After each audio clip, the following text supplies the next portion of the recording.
So when I first started out on my own, I was literally in a quarter-ton pickup. I was running a generator. I had a quarter-ton Dodge Ram with the V8 in it, and I was running a generator and a welder and a toolbox for some tools. Eventually, the Ram, the transmission went out twice, so I ended up getting rid of it. So I had a 98 E350 box truck that I was using as it's kind of like my toy hauler. Threw my motorcycles in the back to put a bed and everything in there so we could go camping and still go riding and stuff. Eventually, when the transmission went out, I took the box off of that van and I built myself a flatbed with toolboxes and everything. And I actually used the shell from the Dodge to build the cab of the E350 because it was a incomplete vehicle.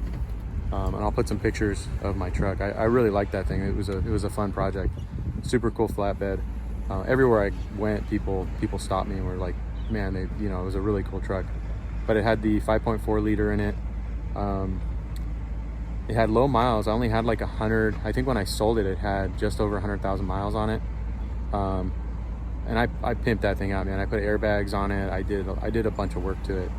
But I needed something that was four-wheel drive, and I needed something with a little bit bigger engine because, there was a few times where, like, when I drove it up the grade, up the 5 or something like that, going up a steep hill, man, that thing would only go like 45 miles an hour or something like that. And I'd be stressing the engine out. So I ended up selling that after I got this truck. And so when I got this, I wanted to deck it out. I realized I needed way more storage. I mean, that's just, as you start working, your storage is key, especially if you're mobile.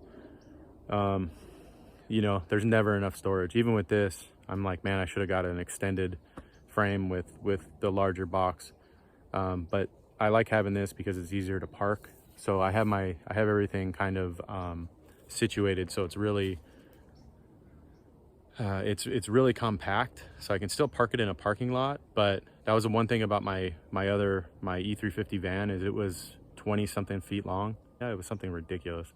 Or it was 23 feet long. And it, like, when I parked, it was super wide too. The bed on it was about, I think it was oversized. It was actually illegal if you go by DOT rules. I think the bed was 96 inches wide.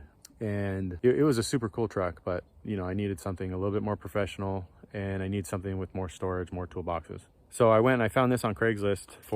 Lady was selling it for $7,500, and I got it for $5,500. Then she gave me title. She gave me everything. She had a title in her name. She had registration.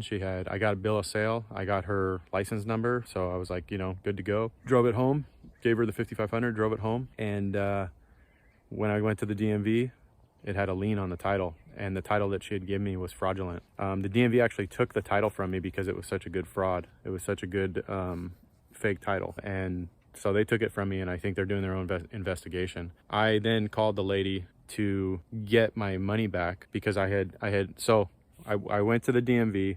DMV told me, oh, there's a lien on the title, but this happens all the time. Sometimes the title companies go out of business, so you got to send them a letter.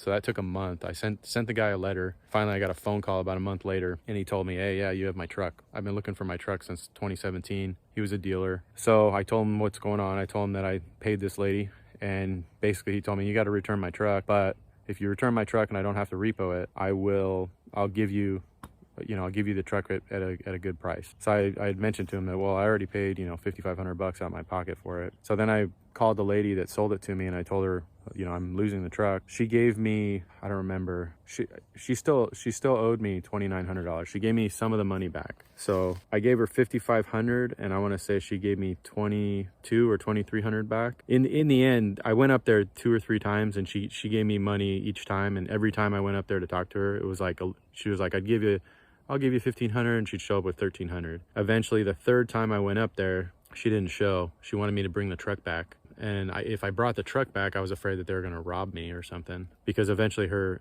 daughter ended up, this lady, Dawn, I was text messaging back and forth. So her daughter started talking to me back and forth. Eventually, Dawn stopped talking to me, and then her daughter took over. Her daughter was like, give me, meet me out here. I'll meet you halfway in, I think we met in Newhall.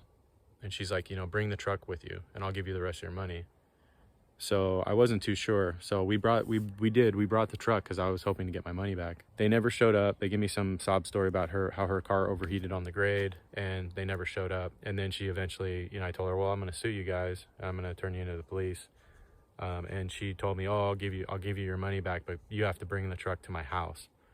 After that, I said, screw it. I'm not going to her house, because if I go to her house, she could shoot me, take the truck, and say I was there trying to steal the truck, or you know what I mean? So I was dealing with some shady people. And unfortunately, the one mistake I made was I asked for the VIN, and she gave me the VIN one number off. When I went to the DMV, they told me it was the wrong VIN, and nothing came up. So I was like, oh, well, not a big deal. And I just went. I was eager to get the truck because it was a 4-wheel drive. It was what I needed.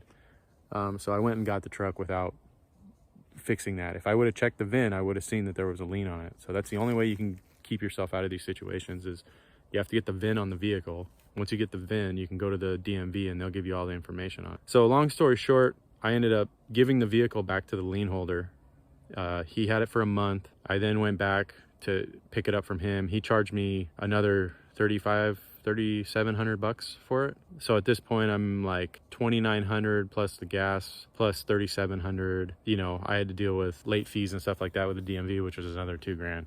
So I kind of got screwed, but the truck was what I needed at the time, and I didn't have the full, I couldn't just go buy a new truck. New trucks, in my opinion, are way too expensive, especially at the time. We were, I was just starting out, so I was working 2 jobs and trying to make it work. I didn't have $700 or $800 a month to have for a new truck, so I needed to buy something used. So push comes to shove, we ended up with this guy, and it was a headache, but eventually, free and clear, I have it in my name. It's got like a little over 200,000 miles on it. And it's a used truck, so it does, I've put plugs in it. I've had to do some coil work. Right now there's a random misfire on cylinder 3 that I can't seem to figure out. Change the plugs, change the coils, seems to randomly come back. So I'm not really sure what it is. Might be something in the wiring harness. It was a DWP truck before I bought it. So they did have a bunch of wiring that was cut out and removed. They had, I think it was like a hydraulic spool on it. You can see over here they had, so there's this hole right here that I think there was a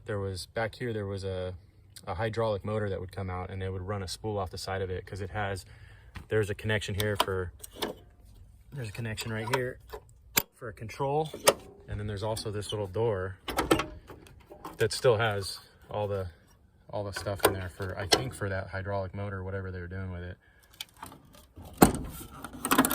Luckily, this guy Mike at Auto Brokers was a cool enough guy to sell me the truck and not totally hose me.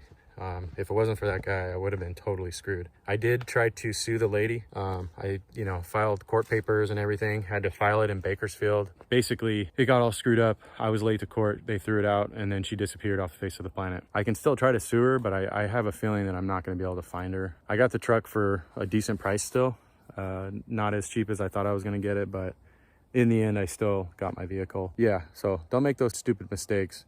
Always check the VIN on your vehicle before you buy it. Just always go to the DMV and check the VIN. That's the only possible way to get yourself out of that situation. Eventually, we got this truck, 4-wheel drive, 2001 F350 with a 6.8 liter V10. Bought it with about 160,000 miles on it, with the toolbox on the back. I think total cost was close to $8,500 after all the BS that I had to go through. And there was hours of BS. Going to the DMV maybe 4 or 5 times, having to drive down to, I think it was like Anaheim. I had to drive this thing down to Anaheim, drop it off for a month, and then go and pick it up and pay the guy and all. I mean, it was a headache. But now I could sell the truck for more than I bought it. So, I mean, I guess I'm kind of up on that either way. The legal system didn't do much to help me, though. They pretty much were like, yeah, you're an idiot. Yeah, you're an idiot, basically. So you're screwed. So on that note,